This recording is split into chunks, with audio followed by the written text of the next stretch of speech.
Hey, it's the weekend. We're still working for you. We being myself, Aslan Javani, but more importantly, Michael Langston, recruiting analyst for Warchant.com, your ultimate Seminoles sports source. Great promo code running right now for new subscribers. FSU Spring 2021. You get 50% off an annual membership if you're a first-time subscriber, as well as a $25 e-card to Garnet and Gold. This is one of the better promos that we've run in a long while. Subscribe to the website, maybe even the YouTube page. That's free of charge, lower right corner. What else can they do to show some support to us there, Michael? Click on the like button. It's not a more exciting time to click on the like button, guys. FSU basketball is in an ACC title game. There's a lot of stuff going on. We have a lot of exciting stuff. Hopefully they can take home the title to Saturday night, and there's a lot of good features in recruiting. I got a new hot board I'm going to be working on over the weekend, maybe next week. Maybe by next week we'll start releasing a few of them, but so we've got a lot of stuff going on, and then we got this big news we're going to talk about today. So hit that like button for us. It helps us keep promoting these big-time features. Spring football, 3 days into their season. They got 12 more sessions left, including the Garnet and Gold game on April 10th. We've got plenty of reports from those.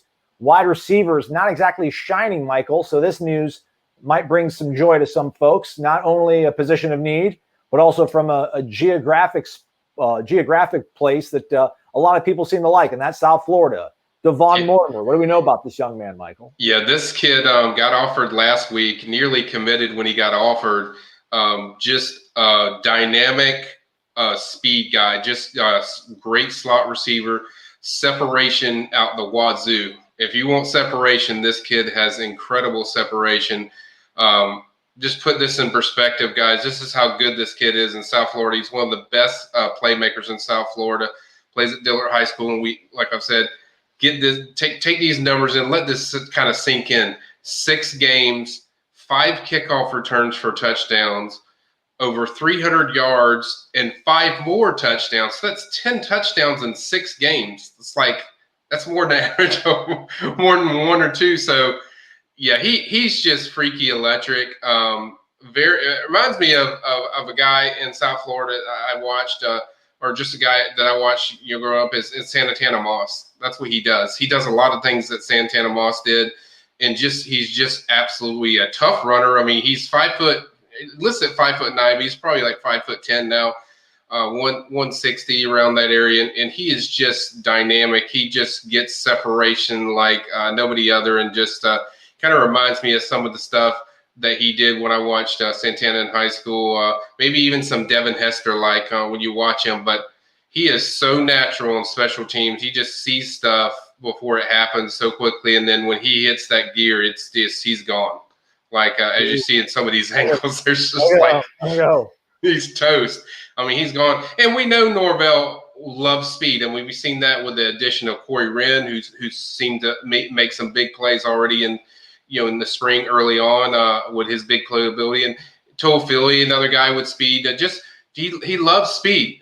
You look across the board with Norvell and the teams he gets, and whether it's at Memphis or Arizona State, he loves that speed, and this kid has it in spades. I mean, he is just electrifyingly fast, and so he's going to bring a lot to your slot receiver position. He's going to bring a lot to possibly, I don't want to put this on him, be one of the greats as far as in special teams, like say a guy like Greg Reed, who was phenomenal in special teams. Ooh. So I think he can kind of praise.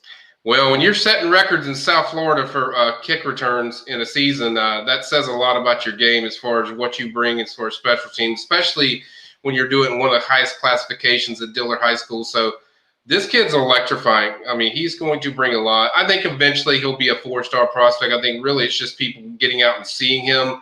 But if you watch his film, you can see this is a 4-star talent skill set. And talked to a lot of people I know in South Florida that evaluate all these kids in South Florida, and they said this kid's one of the best overall athletes and playmakers in the South Florida area. Started his career at running back and then also defensive back. I think you see a lot of these clips where he's playing either defense or running back, but he's mostly a wide receiver. That's where his game is, and that's where he's going to cut his teeth and really make a big impact on. I think he's a guy that Norvell wants, and two, they don't have a lot of slot receivers. You look at the last few classes, last class or even this class, they have loaded up with too many slot receiver guys. I mean, we see a lot of big guys like Malik McLean and even Dustin Hill from last year.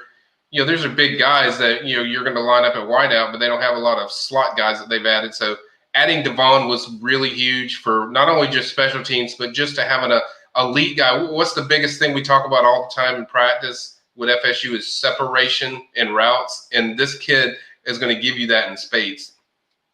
Michael, do we have a feel at all for what led to this decision for him? In the words of Ric Flair via Ray Pereira, what's causing all of this? Well, I think it's kind of, you read between the tea leaves. I mean, he grew up a massive FSU fan, Derwin James type, loving FSU. So I think when they offered, I put my forecast in immediately for Devaughn. I think it was kind of in. I think the main thing the only thing Devaughn was waiting on was just to see if there was consistency after the offer. Like, okay, you just offer me because you kind of like me, or you offer me because I'm your guy and I'm the guy that is going to just that you want in this class. So that's a major priority. And I think he realized going through that week that he was definitely a major priority. He knew where FSU was where he wanted to be. He even said on video when Rivals interviewed him that he nearly committed.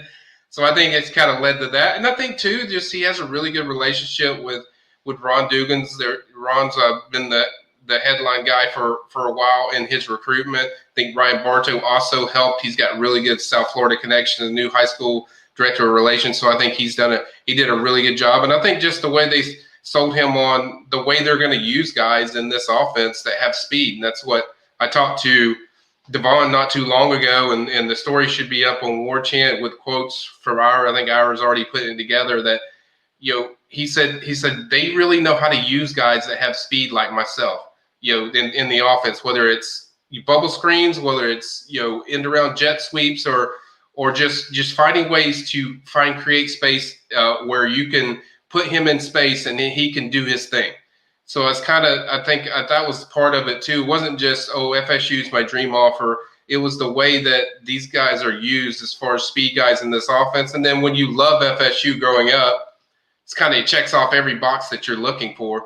And I think that's kind of what led to him coming to FSU, and the Noles ended up grabbing this is a major commitment, guys, for the 2022 class, because you're getting speed, but you're also getting a playmaker at the slot position. And as we know, it's a growing process with these receivers. So far, it's we're waiting for somebody to emerge and stand out. So getting a guy like this that's just a game breaker is massive for FSU. In case you're wondering, those 6 games last year was against Fort Lauderdale, MacArthur. Hopefully Kevin Noles wasn't lined up against him because they beat for 58-6. Pahokee, Blade Central, and North Miami Beach. So playing against some strong programs down there. Yeah. Mike's got a full wrap-up of, and as he said, quotes from Devaughn Mortimer as well. The latest addition to the 2022 class for Mike Norvell and the Florida State Seminoles. Again, FSU Spring 2021 is a promo code, 50% off an annual membership for new subscribers and a $25 e-card to Garnet and Gold. Plenty more recruiting news over at the PRB. That's a premium recruiting board on warchant.com. Michael, the knowledge, we appreciate it. It was my pleasure. And I would also add, Nigel Kelly is his teammate. Everyone's been talking about defensive end. He told me Nigel Kelly was really excited. And his quote was, "We're ready to bring the fire to Tallahassee." So that was the quote from Devaughn. So think that also, obviously it's a big commitment and it's a guy they wanted, but it's going to help you solidify a guy that's already committed that others are trying to push for. There we go. 2 birds, 1 stone. Good stuff. All right. He's Michael. I'm Aslan. Thanks for watching, everybody.